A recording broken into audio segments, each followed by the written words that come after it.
Ini pemasangan AC Changhong setengah PK ya. 450 watt 5000 BTU.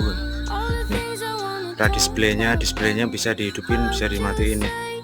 Nih, remote-nya bentuknya seperti ini. Untuk matikan display ini. Nah, ini. Tampak dari samping seperti ini.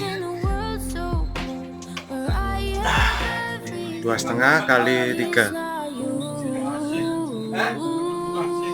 Ya, mesinnya dibaliknya ini mesinnya.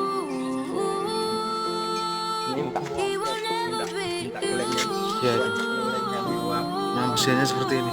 Kita taruh di sana.